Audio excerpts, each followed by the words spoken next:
Welcome to Al-Mena, a new generation, bringing new areas of our fellowship together with unity. All of our speakers are shared on our WhatsApp audio groups and speaker channels. The links will be dropped in the chat. If you're listening to this recording and need help, we have a way out that works. Please reach out and send us an email at ca.almena2026@gmail.com, and the crew will reach out and get back to you. We have invited Mike D from California to share a message of depth and weight on the topic, A Vision for You, for 45 minutes. The floor is now yours.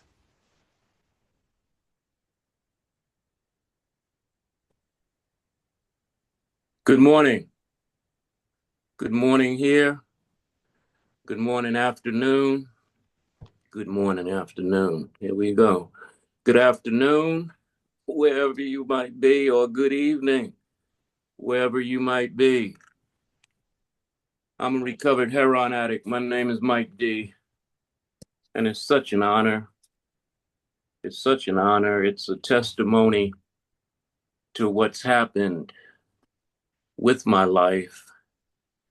It's a testimony for someone that's on this meeting to know that what needs to be transformed in your life, what needs to be given to you to align yourself with another way of living life, it's offered here in the rooms of Cocaine Anonymous.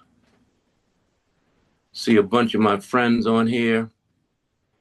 I hope to make a bunch more new friends somewhere along the line.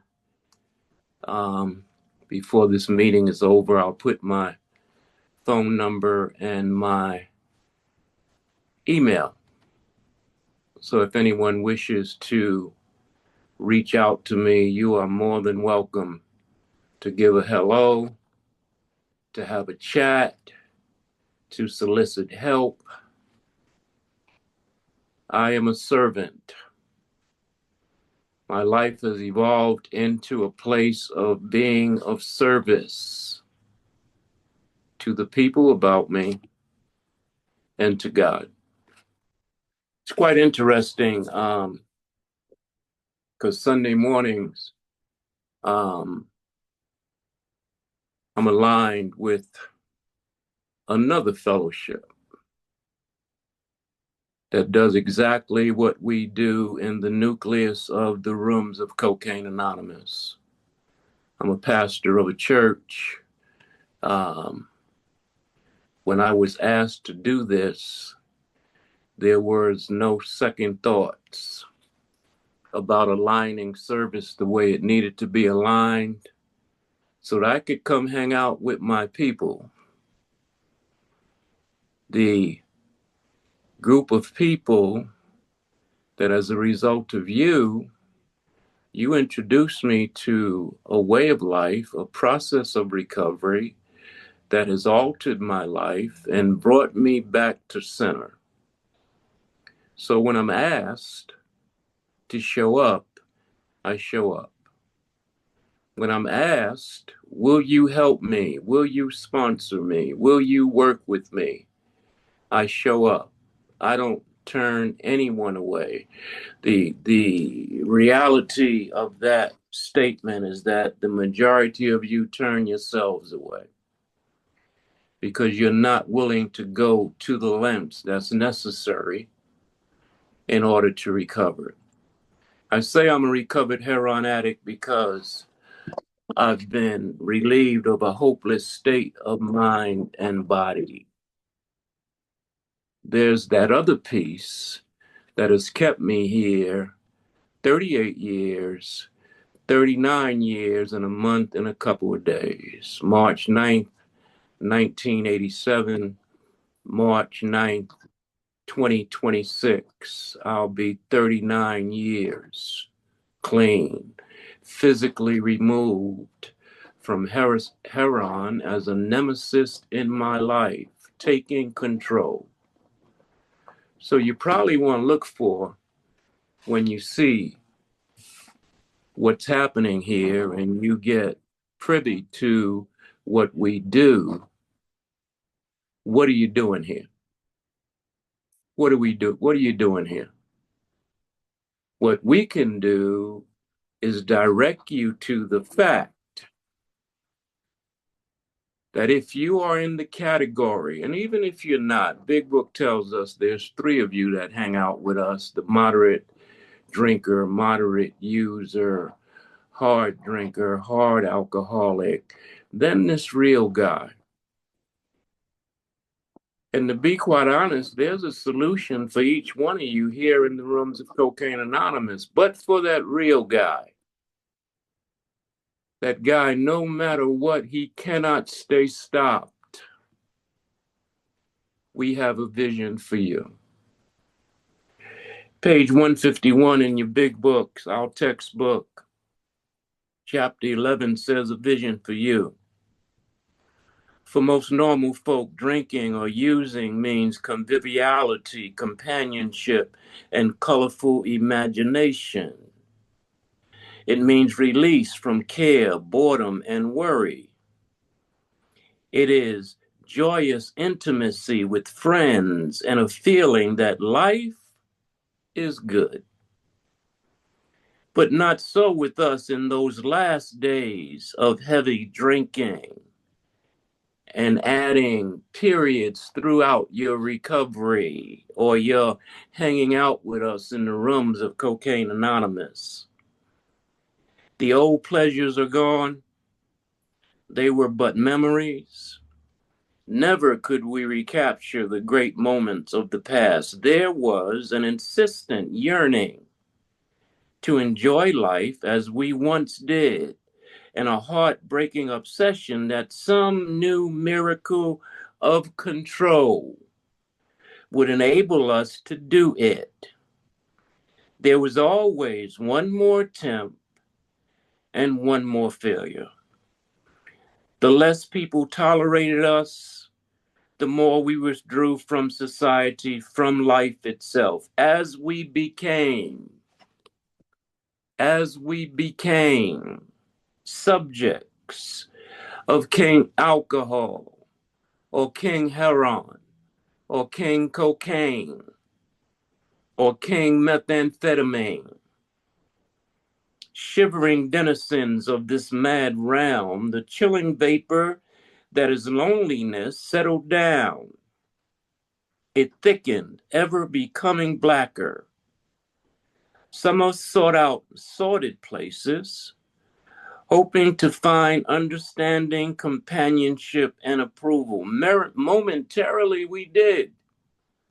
Then would come obliviation and the awful awakening to face the hideous four horsemen: terror, bewilderment, frustration, despair.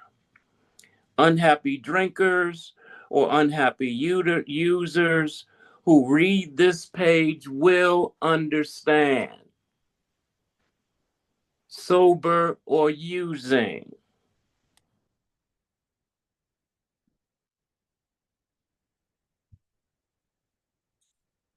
What do you think?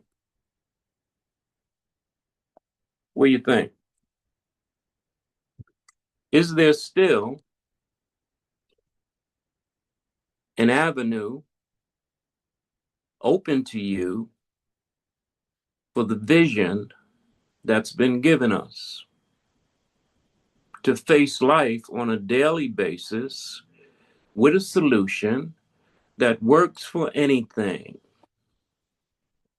I'm so grateful in that last treatment program in 1987 that I had no idea what was in store for me. See, I was brought up in a way that I found solutions to things. I was a handler of things. I brought about results with things in my life. And I tried that to the very end with heroin, thinking heroin was the problem. By that time, I had been in a number of treatment programs. I had tried a number of drug substitutions. I had did geographics. I had got some of the ducks in a row, couldn't keep them. But I never tuned into the idea that you might be able to bring that stuff about, Mike, but can you sustain it on the power that you have? And in my limited thinking, I always thought the solutions that I up with would suffice in changing my life. I wasn't happy with my life from the age of 19 on certain levels. Hoodlumism, as my grandmother used to call it, concrete and pavement and skyscrapers, which is a way in New York City, Harlem, New York, became my way of life. I lived in that. I thrived in that to a certain degree. I was able to manipulate my way through life where at certain times I would get answers and solutions to living life, but never tapped into an answer or solution that sustained me fully. Women didn't do it, drugs didn't do it, alcohol didn't do it, money didn't do it, relocation didn't do it, church didn't do it. I needed something that had some substance to it, some umph to it, because I had given my life over to something that had substance to it and umph to it.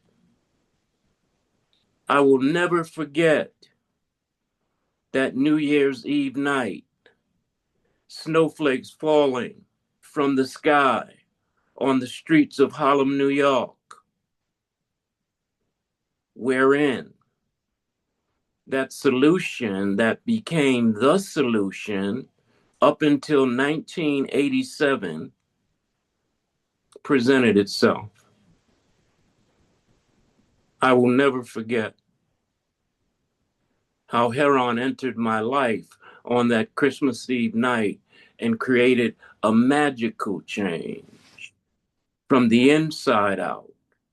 See, we can do something with the outside, but what's really going on in the inside? 6 days, 6 months, 6 years, 12 years, 20 years, on and on and on. How you living? One of my spiritual guides and mentors and sponsors, I'd go to Mark and I'd say to Mark what was going on in my life, and I'd come up with the solutions I had figured out. And he'd simply look at me eyeball to eyeball. That's why it's so important to have a sponsor that you can sit down with and you guys can look at each other eyeball to eyeball. He would look me in the eye and he'd say, Mike, how's that working for you? And way deep down in my spirit, it wasn't working. It was a temporary band-aid, a temporary solution that did not solve the problem. We have a solution here. We have a way of life here that truly works if you let it. But it's totally, not partially, it's totally dependent on you. What do you really want? What you doing here? Are you here for show and fashion, or are you here because you know your life is on the line? Something has to happen because you've sold your soul to whatever it is that dominates you, that has total power over you. You get some distance between you and it, and sooner or later you're back doing it again, where you've said, I'm not going to do it again, and you do it anyway. What's really going on? That last treatment program in 1987 opened me up to the 12-step fellowships. I never knew there were 12-step fellowships. I never knew there was a process of recovery. I never knew that there was a textbook with an outlined way of being progressive in turning my life and my will over to a power that could recreate me through me. That it wasn't about fairy dust and laying hands on. It was about, I'll infuse in you, Mike, what you need to change your life. Then I'll give you the power to do that. Never knew that. That treatment program, had adopted the idea that by the age of 42, I was a dead man. Something happened in American Hospital. Something happened as I sat there and I listened to those H&I panels and they took us out to 12-step meeting. Something happened. Something penetrated that hardcore cast iron self that I had created as a result of living in that little country called Harlem, New York. Something happened. God penetrated what I thought was impenetrable. And he revealed himself to me very quietly, very calmly. He said, I am. Look around you. Look in the meetings that you go to. Look at the people who carry the message of hope.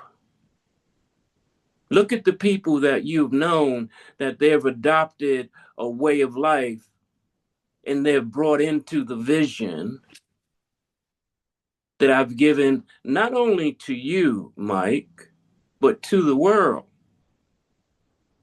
That recreation is possible. You no longer have to suffer. And it tweaked my interests. It tweaked my interest long before that last hospital stay. It tweaked my interest when I met my first sponsor 4 years before that. And we got tight as a result in that detox hospital, him being a counselor and me detoxing some 4 years earlier. We got tight because of concrete and pavement, his being from Watts, California, and me being from Harlem, New York. I didn't know what God was up to. God is up to something in somebody's life on this meeting this morning. God is working miracles in your life that you don't even have a clue he's doing. But the good part about that is that you're sticking. I didn't used to like that saying, keep coming back, but some of y'all need to keep coming back. I adopted a long time ago, just stay. So for those of you that have stayed and are staying, just stay. But for those of you that need to keep coming back, you keep coming back until you hear the message that has depth and weight, that holds your attention, that lets you know there is no wiggle room. There is no middle of the road solutions. What are you? Are you a real alcoholic or a real addict? Meaning you suffer from a physical, mental, and spiritual disease.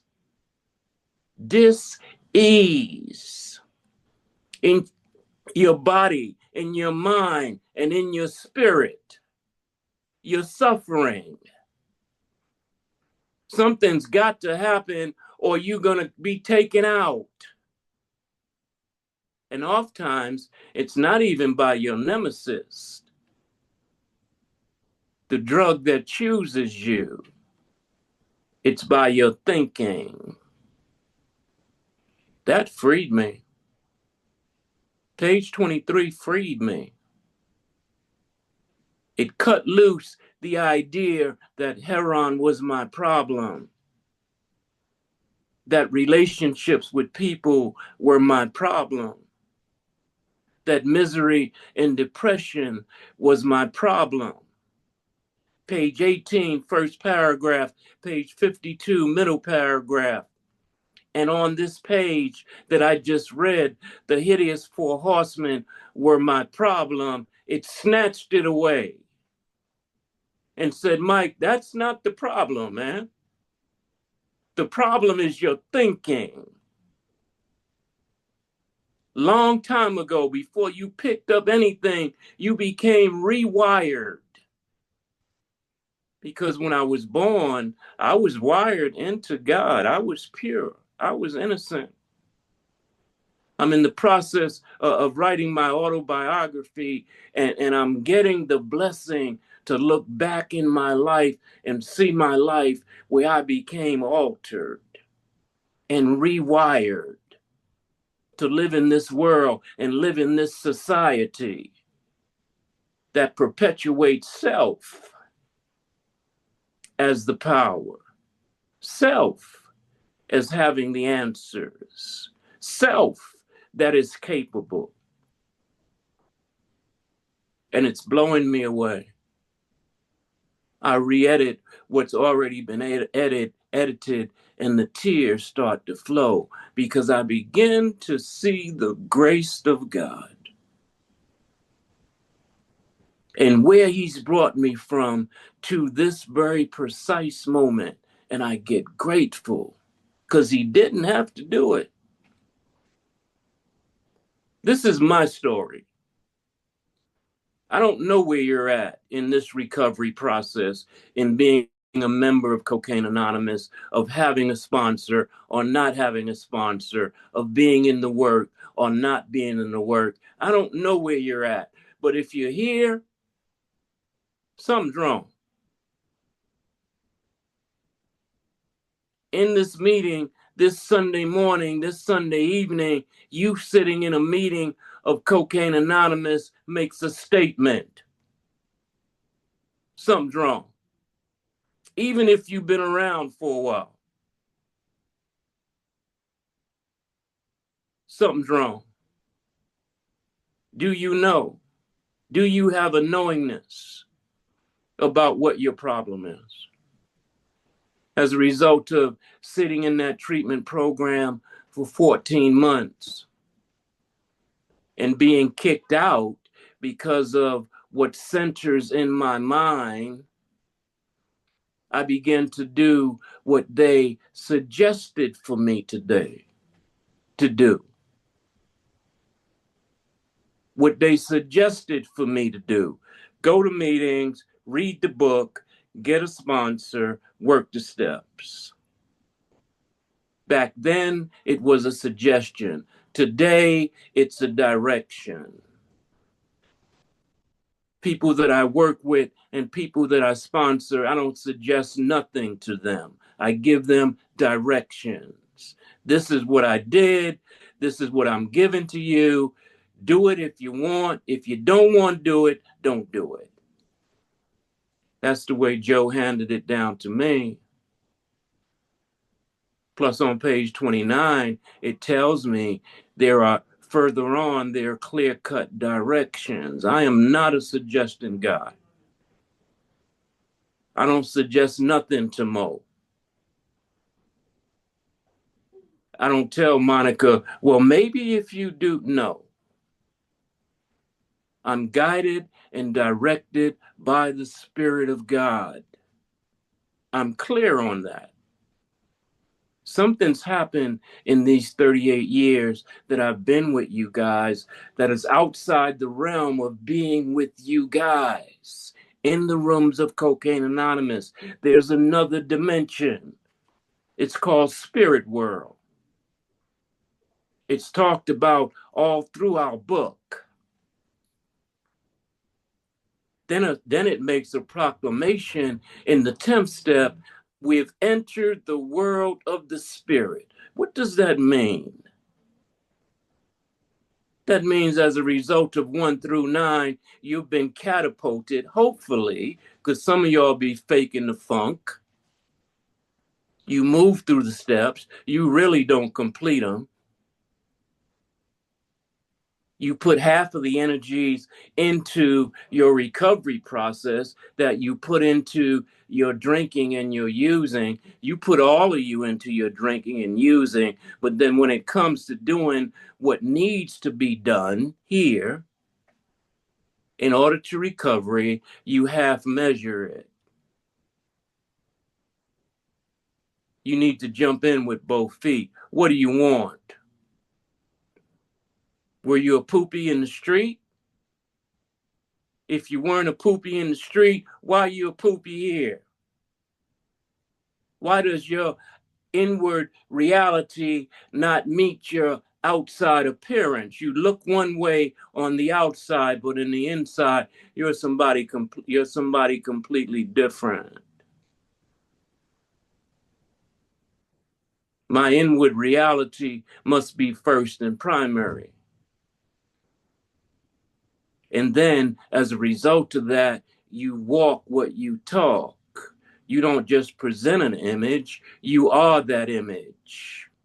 People see it before you open your mouth. They see it. They spot God in you. And they want to know what happened to you. I started that path back in 1988 after I was kicked out of that treatment program. I did what they suggested to me, and as a result of completing amends in my first piece of work, it became a process of directions because I saw God show up. Amends is an awesome process.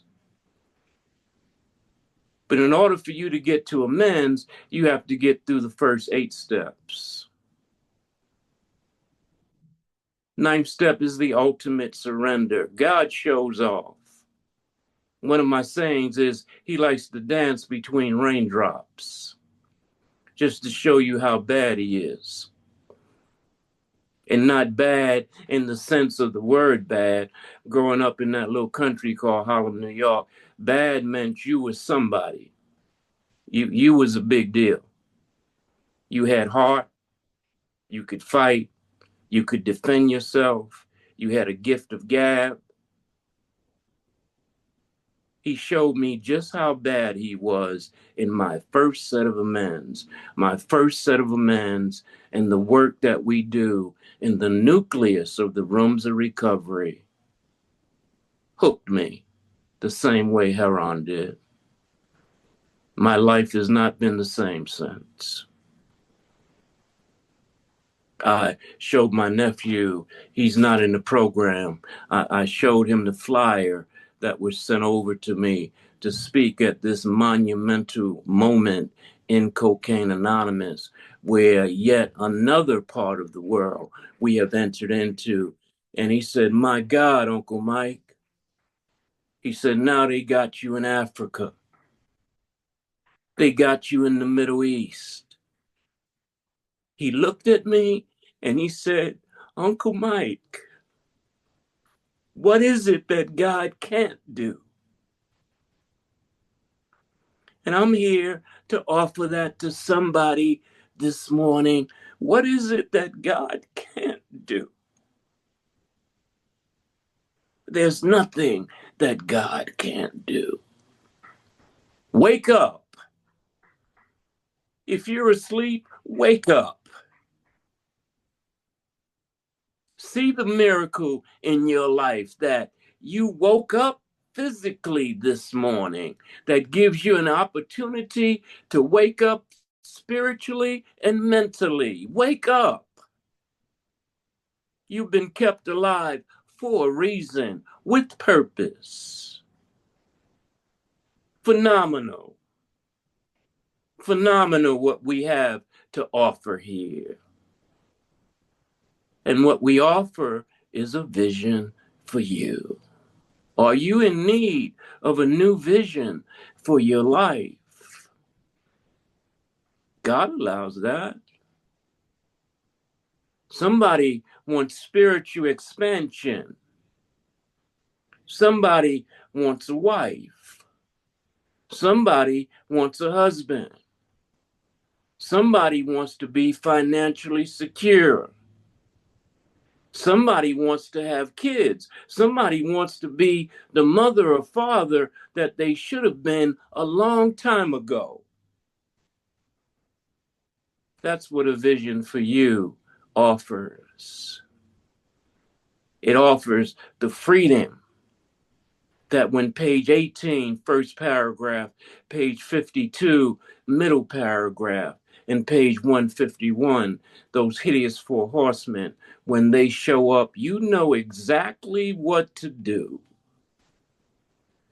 because you've accessed power in your life. You've been given the tools that you need to stand on your own 2 feet with God and know that no weapon, nothing formed against you will prosper. Because you're a son and you're a daughter with a magnificent, powerful father. That process in that first piece of work back in 1988 freed me because I was a dead man. Where I come from, you die from alcoholism and drug addiction. So many that I grew up with along the years from my early teens into adulthood died. A brother who died. We have a way out. We have a vision for you. We have individuals in these rooms that have been touched by the hand of God and will give you exactly what's given to them by God to give to you. Ain't no faking the funk. They ain't making nothing up. They rely totally on God for direction and guidance. Their lives are open book. If somebody's running around and they ain't transparent to you and you can't read them like a book, something's wrong with that. Something's wrong with that. What are they hiding? What are they hiding when they take on the facade that they're a big I am and you're a little you? What is that about? Ain't no big I ams and little yous. We're all one. We're children of a loving creator has kept us alive to this moment with reason and purpose. Have you found out what your assignment is? Why have you been kept alive? And the assignments are different for each and every one of us. But $1 to a donut, there's an assignment for you. Why are you here this Sunday morning? What is it that you want for your life that you know on a certain level is there for you, but you've never been able to access it, even if it is just not to drink and just not to use again? I shared with you my destiny was to drink and use for my entire life. I was dying that way. God very lovingly, very neatly, and very pleasantly revealed to me, no, you're not, Mike. No, you're not. And he began to reveal his plan for me. And his plan for me started with the process of recovery outlined in the big book of Alcoholics Anonymous. A journey and a movement through all 12 steps and completing them. There's no such thing as there's amends that you can't make. There's no such thing as inventory hurts too bad. And oh my God, it's killing me. I can't write no more. No such thing. You're poopy. It tells us successful consummation of all 12 steps. Finish the work, do the work, and watch God dance between the raindrops.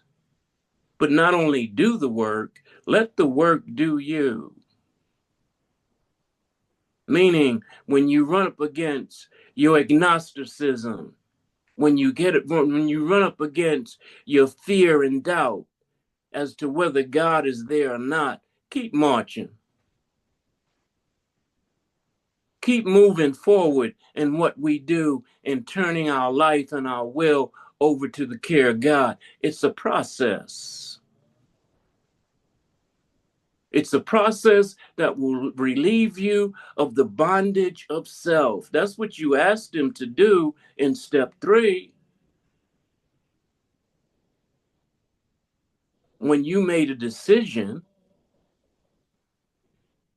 to turn your life and your will over to a God of your own understanding, he can be what you want him to be. But is he in your life for real? If you don't believe, are you willing to believe based on what you've experienced in step 1? Drinking or not drinking? Using or not using? I get to breathe today. I get to be a useful member of society today.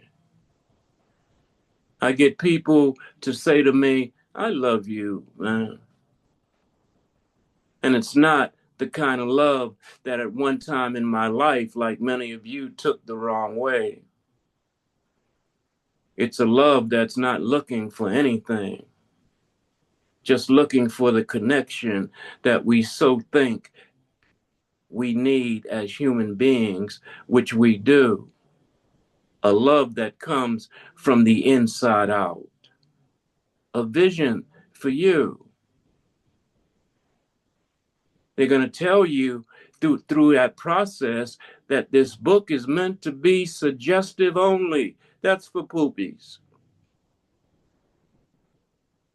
That's for somebody seeking a trap door. You don't want to put the energy and the effort into what it is that needs to be done for the recreation of your life. That's for those that are not thoroughly convinced that their life run on self-will will never be a success. In your using and in your being clean or being sober. That's for our non-believers and our doubting Thomases. What do you want? What are you doing here? We have a fellowship that stretches worldwide. Here's proof of it this morning. I am so grateful. I am so grateful that at the time I really needed it because I was tired. I went into that last treatment program because I had caught a case and didn't want to go to the penitentiary. I was a sure enough, hardcore, real addict. Suffered from body, mind, and spirit. Didn't even know what my problem was. I thought if I could just stop and stay stopped, or just stop, not even stay stopped, I'd be okay. I was in a grave delusion as to what was wrong with me. What's happened in my life is that this process of recovery, this new way of life that I live on a daily basis, I keep it very simple. I don't intellectualize the big book. I don't add to or take away from our spiritual manuscript. I do and have done for a number of years exactly what they've instructed me to do. And I've followed the directions, and my life is phenomenal. I'm getting ready to head to the UK and hang out with my family again to spread joy, love, and peace again, to meet new friends, more new friends again. The whole world has been opened up to me, where I was stuck for a number of years in a 4-block radius in a little country called Harlem, New York. On 12th Street to 116th Street, 7th Avenue to Lenox Avenue. Stuck. Somebody on this meeting this morning, you stuck right now. And you've been in the rooms for a while and you stuck. And you're stuck because you're not willing to take the next step. You're not willing to open the next chapter. You don't want to move on from that sponsor that you're not getting what you need, and your spirit has alerted you to the fact there's more that you need here. You need to become a seeker. You're unwilling to believe that God is directing and guiding your life. You're unwilling. So you suffer. You physically suffer because the disease in the body is not only about the allergy, it's about taking care of your physical body, because that's the temple of God. So when something goes wrong, instead of you going to the doctors who were created by God and God works through, you make a decision, I'm not going to see no doctor. And you suffer as perpetuated by you. Something's wrong with that picture. So I want to say to you this morning, because they asked me to, that there's a vision for you that somebody on this meeting you need to grasp with both hands. If you're new to our fellowship and you don't understand what we're talking about, hook up with somebody that does. Call and talk to your fellows. Watch what people do in meetings. They tell you, don't take inventories, take inventories. See if they walk in the way they talk. See if you can surmise that the way they are in meetings, they're the same way at home or in the workplace or with their children or their what. See if they're fake and a phony. Or are they truly living the life that's been laid out and mapped out for every single human being on the face of this earth, not just us? I love my God, and I love what he's done with my life. He moved me out of the delusion that eventually I would be 6 feet under as a result of what dominated me. Nothing dominates me today. The only thing that dominates me today is, how can I serve you more? How can I help your people more? Infuse into me newness as directed through your textbook that you gave Bill and Bob, divinely inspired. Show me how to help somebody open up their life. Joey, how long do I do this? You might have told, oh, I see it up here. I got 1 minute and 37 seconds. I just want to say God bless you, man. I'm going to see some of y'all in a couple weeks. I am so excited. My first vision for me was being here in the States, and Spirit said, way back when, 2000, call Jackie in the UK. They having a convention. Ask them if you can do that workshop you do, the process of recovery out of the big book. Ask them if you can come and do it. Had never been out of the United States. Had never met anybody other than my people in Harlem, New York. Call her, ask her. Out of that vision given to me, which I'm quite clear on, by Spirit, I've been traveling back and forth across the pond for 26 years now. I've been to Africa, I've been to Morocco, I've been to Marrakesh, I've been to Casablanca, but not for recovery, not to do a workshop, not to speak at a convention. That's the next avenue that's going to open up for me. I look to meet some of you personally, eyeball to eyeball, one day. Joey, thank you so much. I don't know if you by yourself was responsible for this.